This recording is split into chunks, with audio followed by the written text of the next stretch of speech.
Bueno, hola a todos, bienvenidos a esta parte de la clase donde hablaremos de colágenos dentro de lo que son los biomateriales naturales.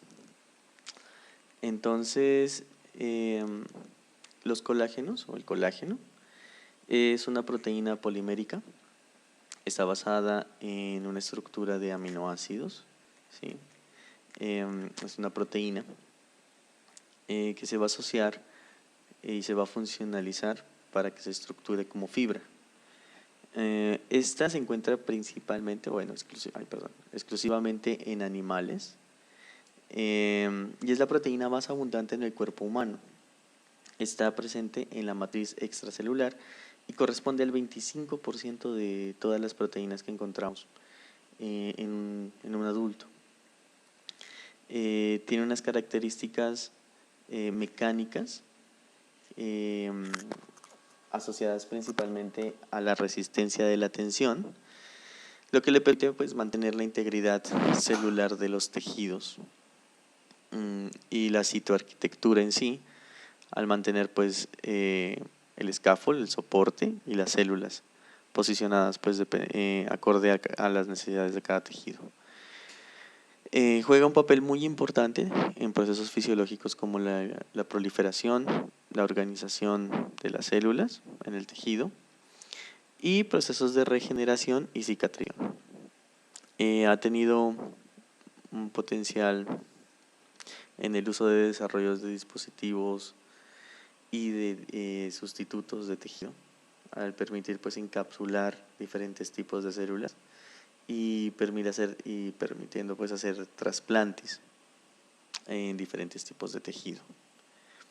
Bueno, respecto a la producción o a la síntesis de colágeno, esta es una proteína, entonces se codifica desde un gen que se encuentra en el núcleo, entonces hace un proceso de transcripción, ese gen colágeno. Bueno, hay diferentes tipos de genes de colágeno. Es bueno resaltarlo. Entonces, bueno, estos genes hacen en la transcripción, producen un RNA mensajero y ese RNA mensajero entonces llega hasta los ribosomas que se encuentran acoplados en el retículo endoplasmático. Se produce entonces la síntesis de la proteína, la traducción de ese RNA mensajero y entonces queda dentro del retículo endoplasmático y se va funcionalizando. Entonces la primera funcionalización que tiene esta proteína primaria es la hidroxilación. Esta hidroxilación, o pues el acople de grupos funcionales OH, se da principalmente en los aminoácidos prolina y lisina. Una vez se encuentra ya lista en el retículo endoplasmático, pues sale al citosol, en donde se continúan funcionalizando con glicosilaciones, entonces son azúcares que se le colocan a la cadena, y estas cadenas pues sencillas se acoplan en hélices de 3 y forman entonces lo que se conoce como procolágeno. Ese procolágeno se secreta y sus extremos, amino y carboxilo, son eliminados, son cortados y se forma entonces una fibra que se llama tropocolágeno. Ese tropocolágeno entonces inicia unos procesos de reticulación asociada a algunos tipos de enlaces que permiten entonces la conformación de unas fibras, miofibrillas y después fibras. Y todo este ensamble pues tenemos que tenerlo en cuenta que ocurre en el espacio extracelular, fuera de la célula. Aquí entonces vemos un poco más claro lo que es la fibra de procolágeno, ¿sí? O bueno, la triple hélice, que es el procolágeno, y el tropocolágeno, donde vemos que ya no tiene su extremo amino ni su extremo carboxilo. Recordemos que las proteínas siempre tienen un extremo amino y un extremo carboxilo. Se caracteriza entonces el tropocolágeno por tener un diámetro de 1.5 nanómetros y puede tener un largo de 300 nanómetros, aunque pues depende un poco de cada uno de los tejidos.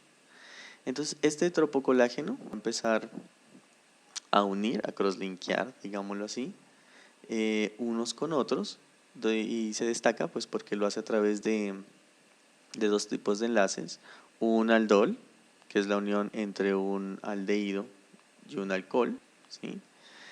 Y también a través de uniones tipo almida, que es una imida, ¿sí? Que es un análogo de un aldehído, pero se caracteriza aquí porque se forma entonces un doble enlace a partir de un nitrógeno y dos carbonos pues que lo limitan, ¿sí? Entonces esto se lo conoce como almida. Estas interacciones entonces empiezan a formarse entre cada uno de los tropocolágenos, como vemos acá, y empiezan entonces a formar lo que es la fibra de colágeno, que alcanza un diámetro de 5 nanómetros. También es importante ver que tienen una formación de anillos. Esos anillos ocurren por estos gaps o estos huecos, digamos, que quedan aquí entre la asociación de cada uno de las fibras de colágeno. Finalmente, pues podemos tener fibras mucho más grandes, que pueden llegar hasta los 10 micrómetros. Hablando un poquito más pues de lo que son la estructura central, los aminoácidos que conforman el colágeno, vamos a encontrar que la secuencia, ¿sí?, es muy particular. Se dice que tiene este orden: glicina, XY, donde XY puede ser cualquiera de los aminoácidos, pero con frecuencia resulta ser X prolina y Y hidroxiprolina. También podemos encontrar lisinas e hidroxilisinas en un segundo puesto. Una característica entonces es que se conforman así estructuralmente como una onda, ¿sí? Y vamos a obtener más o menos una distancia de 2.86 Armstrong de pico a pico. Estas cadenas, ¿sí?, sencillas, reciben el nombre de cadenas alfa y pueden ser de varios tipos: alfa 1, alfa 2, alfa 3. Por ejemplo, acá tenemos la alfa 1 y la alfa 2. La alfa 1 es una cadena que tiene 1056 aminoácidos y la alfa 2 tiene 1029 aminoácidos. Simplemente se caracterizan o se conocen pues o se nombran por el número de aminoácidos. Generalmente las cadenas alfas pueden tener alrededor de 1000 aminoácidos. Entonces, cuando nosotros miramos la triple hélice de cadenas alfa, vamos a encontrar siempre 3. Aquí en el caso del colágeno tipo 1 vamos a encontrar 2 que son alfa 1 y una que es alfa 2. De hecho, encontramos 28 tipos diferentes de colágenos y todos ellos van a tener en composición 3 cadenas alfa. Por ejemplo, vemos aquí el 1 para entender un poquito este cuadro que resume las estructuras. El colágeno tipo 1, entonces tenemos que hay 2 cadenas alfa 1, ¿sí?, del colágeno tipo 1 y una cadena alfa 2 en el colágeno tipo 1. Entonces aquí se forman 3 cadenas.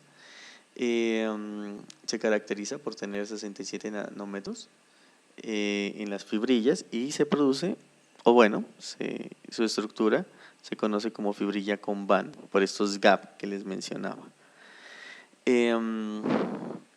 Y es muy abundante, principalmente en tejidos conectivos.